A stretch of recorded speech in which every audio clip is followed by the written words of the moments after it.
Hey everyone, welcome to my show, My So-Called Fabulous. I'm Tiffany. Welcome everyone. It is so great to talk to you today, and I am bringing you a guest that I've had on before, and I was so blessed to have this man. I mean, so much knowledge. I learned so much, and at that point of my life, I had my fur baby. I know he doesn't know, he just call it that, but everyone, welcome to the show, Brad Bevill with Bevill Dog Behavior. Welcome again. Thank you so much for having me. Love being here. I just adore you. You taught me so much. You make me think so much about my Lala. Oh, little Lala. Yes, and Brad, it was the first. I've only had one pet in my life, right? And she is. I've learned so much from you in many ways, but thank you for what you're doing for all of our. So I want you all to go back and listen to episode number 96. We are on episode 132. I'm proud to say today. Congrats. I know. That's awesome. It's a long. It's a long journey. Yes. But we shared again in August 9th of 2022. So we just reshared that. And we've just got so much energy and information and questions. So we're bringing you on again. But tell us a little bit about your business briefly, because I want to go beyond that. Yeah, for sure. So I own Bevill Dog Behavior. It's it's a human education business that's founded in dog psychology. So a lot of people call me a dog trainer, but I really consider myself a human educator. The more we understand the pets that we trap in our homes, the better job we're going to do raising them and parenting them versus training them. So that's in a nutshell what I do. I help families learn more about their dog. I do rehabilitate dogs. So dogs who have issues, I do that work as well. But my main focus is human education. It's amazing because it is true what you're saying. As a first-time pet owner, just what my dog watches everything I do and behaves and is now I'm seeing is worried about me. And I told her this morning, I said, you're going to go see Uncle Brad if you don't stop barking. That's right. Hey, that's not a threat. They want to come see Uncle Brad. They want to go see her. They're like, hey, that's a vacation. That's right. But in 2013, you founded Bevill Dog Behavior, but then you went full time with it in 2017, right? That's right. Yeah, I did it on the side for years while I still had my corporate career. Right. And that was the learning phase. It was the make the mistakes phase. It was, consume as much information as I can and practice as much as I can while still earning a living, as a marketing person. I just felt like it was the right thing to do. I see a lot of people starting businesses and charging outrageous fees, and they haven't actually done the work that they're and the services that they're offering. And I wanted to do it the right way, and I wanted to be respected by my peers. And so I put in the hard work. And you did, and it's paid off, right? Yes, ma'am. It has. So what I really wanted to get you in here for is to discuss relationships. Yeah. Relationships, not just relationships with a partner, a spouse, boy, girlfriend, whatever the situation is, but professional and family and children. Yep. So backing up many years when you were in corporate, you decided that you did not want that. And I say this because I'm seeing this generation of kiddos coming out of the college getting that pie in the sky job. You know what I mean? Right. Like wherever it is. Yeah. And it's just not what they thought. Yeah. Yeah, I think that's really common. I mean, I 15 years before I left corporate America, I knew I was leaving corporate America. I just didn't know what I was going to do. I do not regret when I left. I do not wish I would have left sooner. The amount of knowledge that I got, the experience I got from corporate life on what I always say, on someone else's dime, the mistakes I made, the lessons I learned, all on someone else's dime. It was worth it. It was worth it. And I'm really pleased with where I was in life when I left. With that said, it hadn't been easy. It has not been easy. And it's taken a lot of hard work. And I'm still trying to figure it out. Right. But we can dive into the relationship side anytime you want, but I can tell you that some of these kids that are getting those jobs and then not happy, you're not going to be happy whatever there's always going to be, I mean, you love what you do. You still had to make changes to this whole setup. You still lose employees. You still have stressful day. Like, there is no perfect job. And this idea that do something you love and you won't work a day in your life is BS. Because bullshit. I absolutely love what I do. Yes. But cleaning a kennel at 4 a.m. because a dog got sick is not fun. Right. And if you're not willing to do the hard work, you're going to struggle in life. Absolutely. And you do have to put in the work, whether you're working for yourself or That's you're working right. for corporate or whomever, which takes me back to relationships. And how did corporate life lead you into learning about relationships? Well, to me, my success in the corporate world was relational. I mean, 100% relational. I'm not the smartest guy in the world. I'll outwork you. But I'm not the smartest guy in the world. But I do feel like the relationships, I mean, if you go all the way back to 1998, when I graduated college, I can point to the person that got me every job I've ever had. And not because it was handed to me, but because I proved myself through my work ethic. And I was very responsible. I was always on time. I went early. I stayed late. I did anything I could do to make the people around me look good, and I think one thing I've found with my employees in this kind of new generation is it's all about them. And I remember working weekends, working till 3 a.m. to make my boss look good for her meeting the next day, Right. And when you start making the people around you look good, that's kind of what carries you, and that the trust and the respect that you earn with your peers and with, your bosses and their peers, that's what got me where I got. Right. Absolutely. And if you're starting out your career and you're listening to this, listen to this. That's I right. mean, I laugh at the no weekends or no night. My business is like a 7-Eleven, 24/7, just Same. like yours, Yeah. and 365. And but I guess when it's yours, you have a different mindset, other than someone's working for you. Yeah, I mean, no one's ever going to love it as much as you, and no one's ever going to work as hard as you, and you have to accept that. That's true. But there's an immense amount of pressure when it's yours, and there's a lot of complexities that are added to the plate and stressors that you couldn't really foresee happening. You sit back and go, I'm going to own a dog behavior business, work for myself. And if I want to have a beer at 3 p.m. on Thursday, I'm going to, and it's like this freedom until you realize it's actually a trap. There's like zero freedom at this point. That's right. But yeah, it's amazing. I wouldn't change a thing. And anyone who has that entrepreneurial spirit, go for it. Right. Do it. Work your ass off and go do it. But don't be tricked into thinking that, do something you love and you never work a day in your life. Because that thing is not real. That's not real. No. That is not real whatsoever. So, okay, let's talk about relationships. How's it going in your life, and how has your businesses affected your relationships? Yeah, life is interesting. I'm definitely kind of in a new space, trying to figure out dad life. I've got Henry, who's almost 5 now, and then little Annie, who's 1. And it's been hard. I mean, being a dad is like, I was super excited to have kids. Always, I wanted kids, but I didn't know what it meant. And now you know. It's no joke. Yeah. And I just take it so seriously. There's a 0% chance I can keep working the way I'm working and meet my expectations of myself with my children. There's just no way. Right. So I'm in the middle of kind of changing the business up a little bit, changing the service offering, creating more time for me to be with the kids. But yeah, I mean, it's affected every relationship I have because I don't have a lot of time, and so whether it's family events that I miss, or it's, picking up the kids from school, or it's seeing my friends, like I don't get to do any of that. Right. So, work has heavily affected my relationships.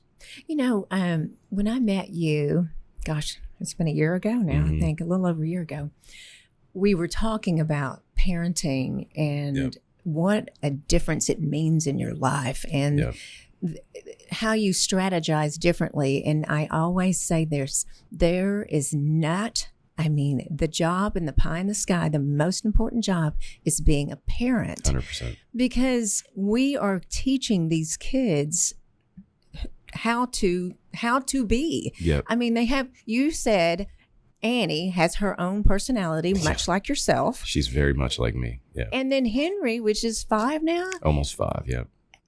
Has a sweet, not that you're not sweet. Hey, even your website said that you were mean. I don't even. No, I'm not mean.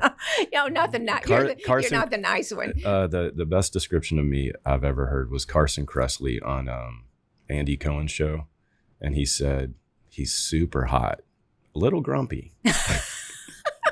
Are you grumpy? I'll take it.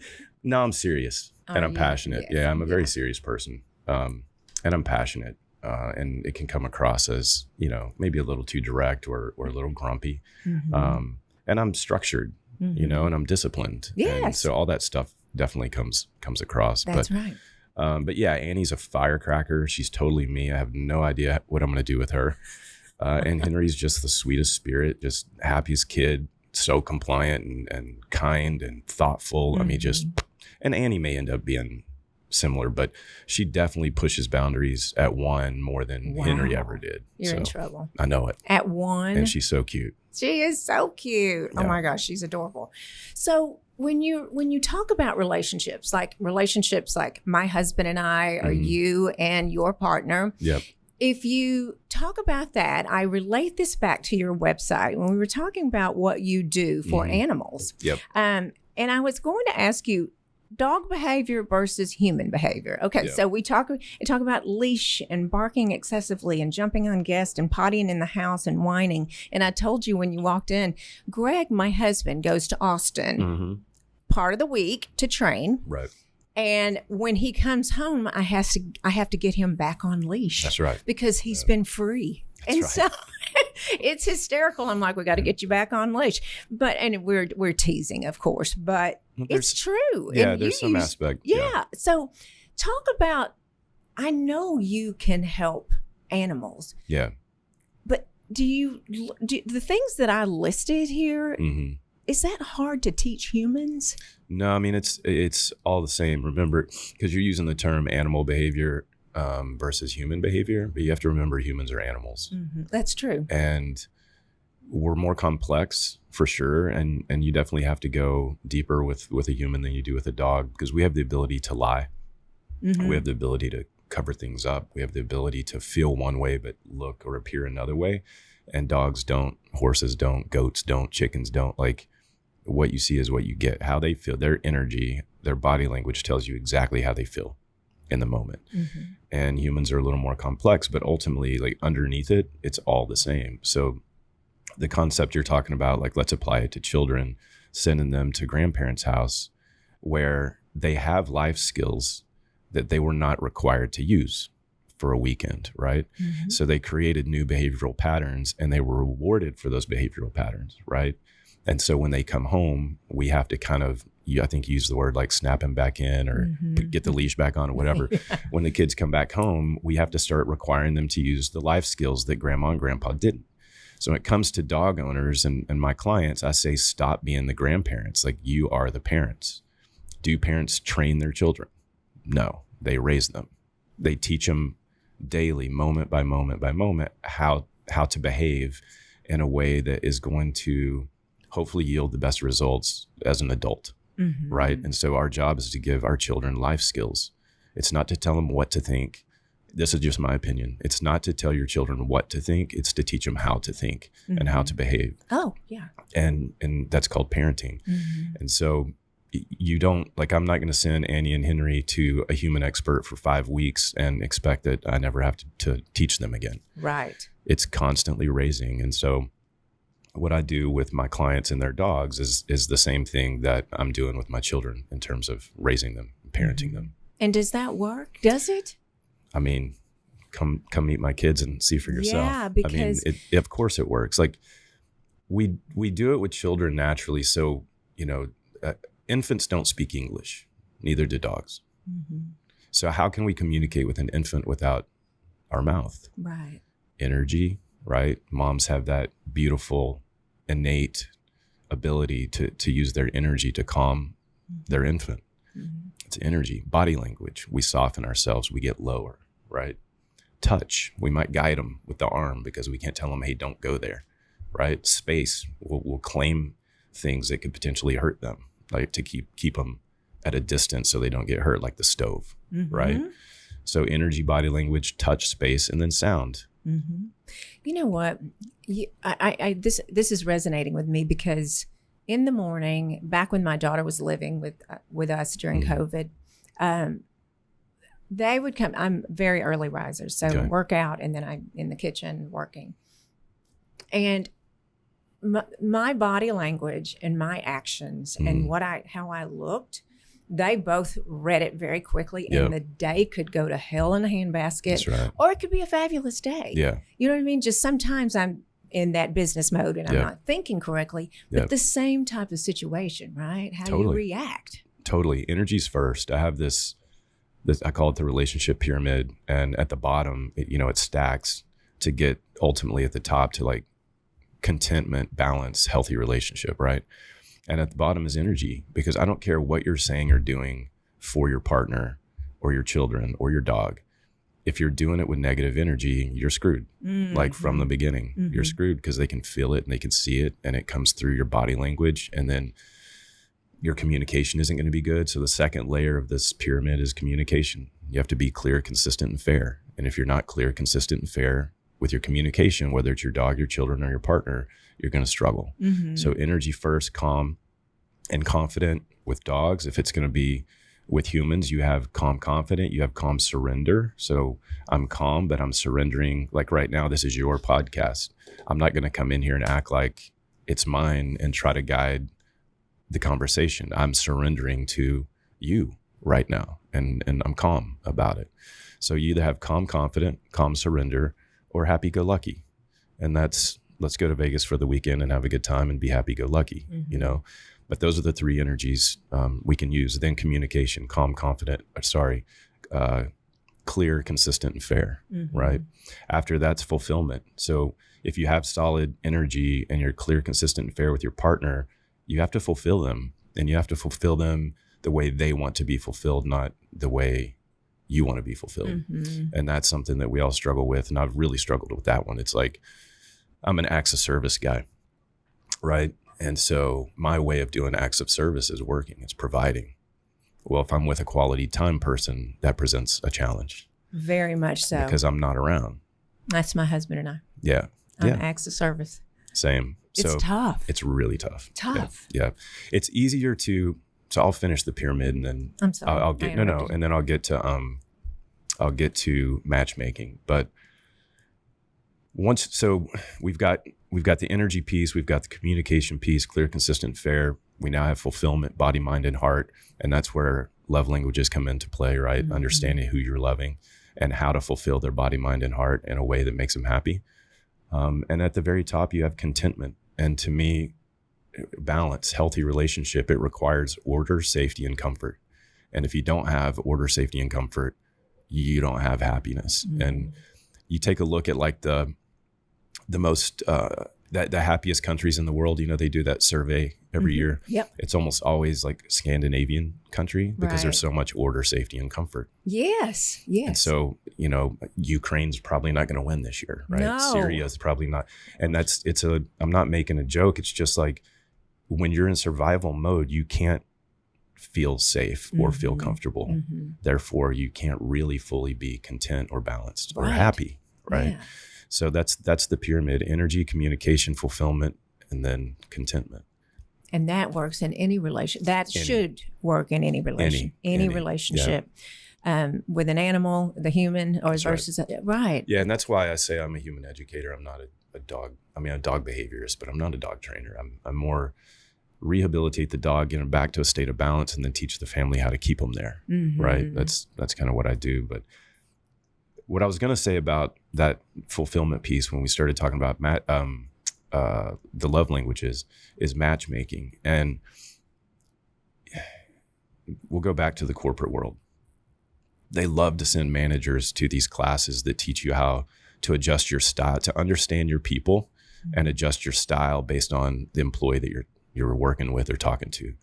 And while that works and is admirable, and there's a lot of people out there that are way better than me at that, I found what worked for me was just hire people that I didn't have to adjust for. Mm-hmm. It's way easier. But it's hard to find. It's hard to find. It's hard to find. Yep.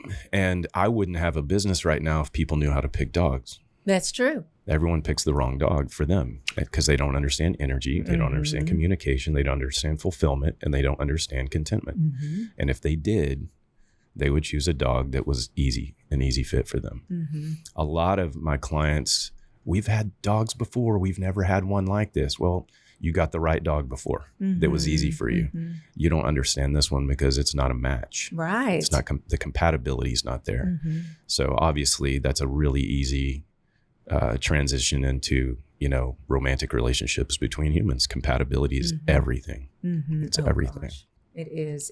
So you can either work your ass off trying to fix an incompatible situation, or you can just find the right person. Mm-hmm. Right. Yeah. I think about it, and I don't know how I did this, but I researched the piss out of finding my dog, exactly first time, this, and that.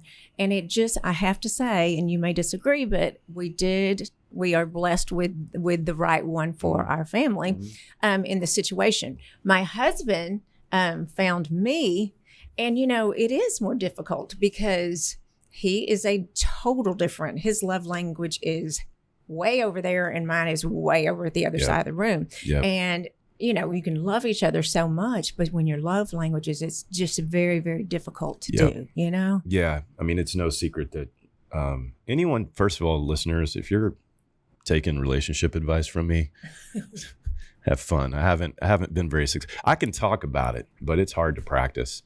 It's no secret that, I've got a couple failed relationships under my belt.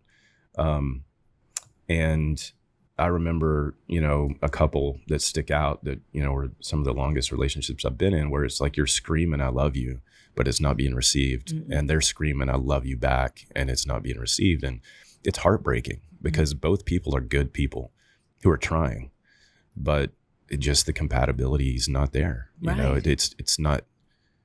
It's not natural enough. Like, I just feel like it needs to be more natural, and I feel that way about dogs too. Like, I'm very conscious of what dogs I keep personally. Mm-hmm. I'm very, very, very picky, very, because I can't imagine. I don't want to work with dogs all day long, get bit, have to, help my clients and then go in at night and have to train dogs. Like, that is not what I want to do. Right.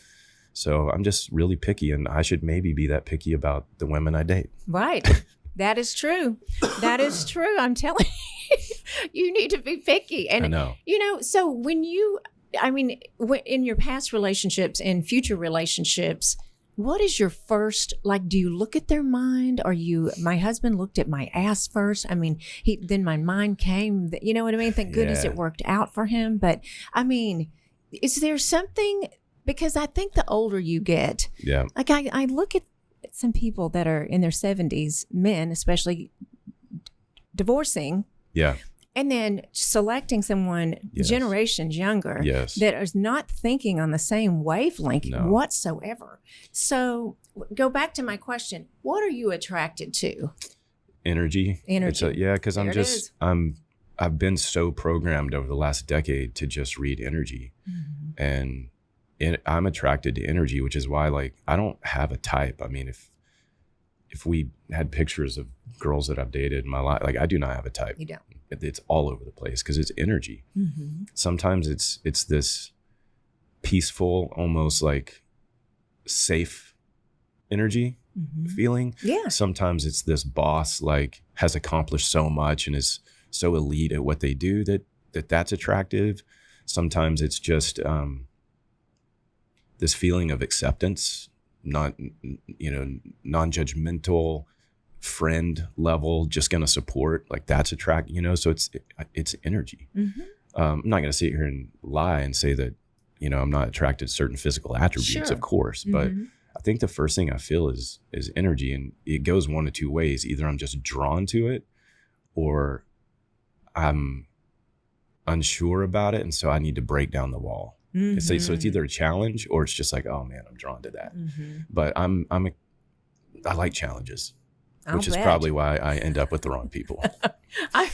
Could be. Don't definitely. Worry, my therapist is helping. I'm getting better. Okay, I was going to ask you that. So I think please obviously correct me. Your business is a type of therapy. It is. For the animals. Yeah. And if you take what you've done in your business with that time with those animals, if you could just get the humans to grasp what you've done. So your business is a type of therapy. Do you believe in therapy for humans? Every Thursday at 6:30. Okay. Yep, of course. Yes. Body member fulfillment, part of that pyramid is body, mind, heart. And the mind has to be nurtured and loved, and you have to accept yourself, and you have to, just my opinion, you have to dig deep and figure out why are your patterns if you don't like them. If they're healthy patterns and you like them, go for it. But if you have unhealthy patterns, I feel like you have to dig in and figure out why, you know. And I think one of my unhealthy patterns is definitely partners that I pick, you know, and I'm trying to figure out what that is and why. Your picker's broke. Yeah, my picker's very broke. Yeah. But you know, and then just figure out too, like stuff from childhood and you know, what do they say, we're all just trying to heal from our childhood, right? And I have the best parents in the world. I had like such a great childhood, but you know, there's always something.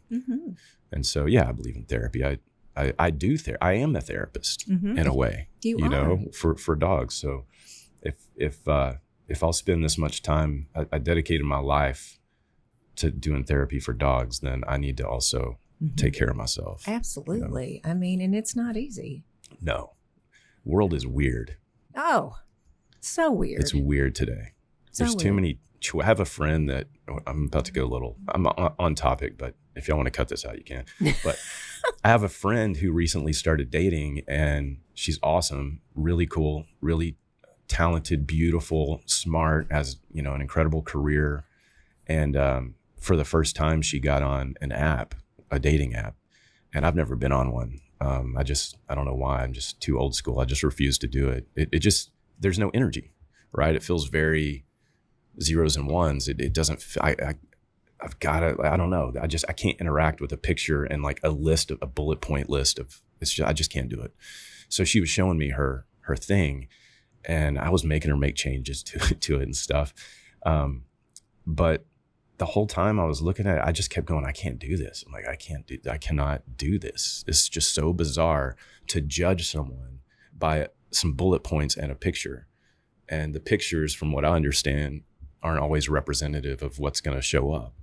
And so the whole thing is just so bizarre to me. And I'm not knocking it. Like, I know I have friends that have used the apps and found, you know, amazing partners, and definitely not knocking it, but it's a bizarre time to be dating, because one of the things I think that we are like slowly losing is like human connection and that the energy thing that I love so much, because everything's becoming so just digital, swipe left, right, and there's so many options. It's a numbers game. So if you swipe enough times, maybe you're going to meet someone you like at some point. Right. But I'd rather meet someone in my life, like, meaning we came together because of something in common. Dogs, right, music, you know, working out, whatever it is that I do, we came together naturally through something that we both have a passion for. So I know for a fact we have something in common. And then I assess the energy, and then it's like, okay, this can work. I don't like the numbers game. Another friend of mine was like, man, I was sitting at a restaurant eating lunch the other day, and this guy he wasn't even looking. He was just swiping. Robotic. To see, I mean, it's just like he had no standards. He literally was just, I'm going to swipe every girl, and then whoever swipes back, I'm going to try to hook up with. It's just bizarre. So bizarre. Yeah. My daughter Kennedy is in her 20s, and she's been doing the dating app.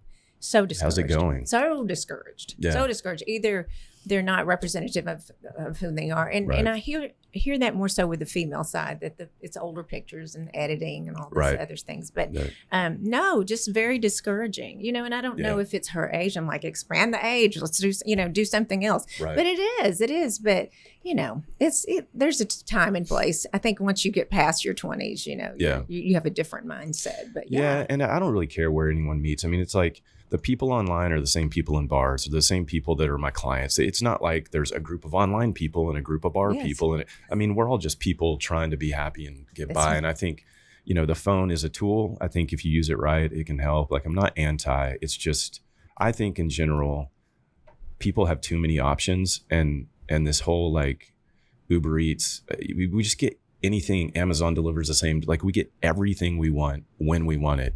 Instant. And no one wants to stick around for relationships, it feels like, really anymore. And I mean, again, I don't have a great track record of being successful with it, but I also don't view it as transactional. And it feels like it's starting to kind of become like a transactional thing versus, I don't know. It's weird. Absolutely. So do you love yourself? Yeah. Okay. Some people think too much. Really? So I do love myself, but it's an interesting question because as I've done therapy, my therapist has kind of he keeps coming back. He's like, there's this acceptance thing, dude, with you. And I'm like, yeah, I kind of can see that. He's like, do you accept yourself? And I was like, I'm a perfectionist. Yeah. So sort of like kind of I do, but I don't think fully, and I think that definitely, has led to, me overworking, right? It's like do more kind of thing. I think it's led to me not being the best partner in a relationship, I don't know what we're still working through it. I'll let you know at the next one. Yeah, on the next one, you'll let me know. Because there's definitely an acceptance thing. And you were talking, I just want to hit quickly on, you have downsized a little bit, and you're saying because your children and relationships. Right. So you, and I was saying that when you walked in, you had 3 locations now, and and sometimes, it's quality over quantity, of course, and we're just spinning our wheels. Yeah, totally. Yeah. As I continued to move the business more and more towards human education and less about, on-premise dog services, I never wanted to be a boarding facility. I never wanted to have a bunch of dogs anywhere. Like, I like understanding the dog's brain and helping them get through trauma. And I love, love, love human beings. I love teaching. I love helping. I love supporting as they go through that journey with their dog. Like, I love the human side far more than the dog side. And I hope that doesn't come out wrong, but I just love human beings. Right. And I realized that I had grown this business, and we were 3 locations. We had a year wait list, and we were training like 6 and 7 dogs at a time. It was outrageous. And there was so much pressure, and I was spending my time doing things that I didn't actually want to do. Right. I think one of the other things I figured out is it's not that I'm a workaholic. Like, I don't actually want to work this much. It's that I can't let an opportunity go past if I know I can grab it. And I end up grabbing so many opportunities. I get myself in this place where it's like, whoa, what did I do? What did I build? Like, I can't even sustain this, but I could keep grabbing opportunities, And so I had to step back. I mean, with the kids and wanting to be more involved, like I had to downsize. I also wanted to just be a human educator and a dog behaviorist, not having all these facilities and all these dogs. And then there's, a ton of additional costs and risks and stress that go along with having employees and additional location. It just wasn't worth it. Wasn't worth it. So. And what's interesting is, from a revenue perspective, nothing's changed, but the expense side has gone way down. Isn't that amazing? It's crazy because you freak out whenever you start making changes like that, and you get scared. Then 1 month, 2 months, all these months later, it's like every month my accountant's like, oh, you're still beating last year. And I'm like, how? Where is it coming from? And then obviously the expense side's a lot better. So from a business perspective, I guess one quick business advice is, if you know in your heart that something's right, trust it and just do it. Don't question it. Just do it and be smart about it. Yes. But when you know something's right in your heart, and if you're I believe if you're doing the right thing for the right reason, even if it's not like a solid business idea, something really great's going to come out of it because you're doing the right thing for the right reason, you know? And I am doing the right thing. I know you are. Being rewarded for it. Well, and I can't wait till you come back because who knows, you might have started a dating or relationship service. Well, I actually am doing matchmaking for dog humor. You told me that, yes. Yeah, and it is like fill out the application, get to know the family, do an interview with them, get dogs that I think could be a decent fit, then do speed dating where they get to meet the dogs, and then I pick the dog for them and train it and send them home. See? There it is. Yeah, it's amazing. That's the way it should be done. The way I say it is, would you ever buy a home without a realtor? No. Don't buy a 15-year commitment without a professional to help you. Exactly. I know. Yeah. I know. Well, thank you for being back here on this show. It just means the world to me. Same.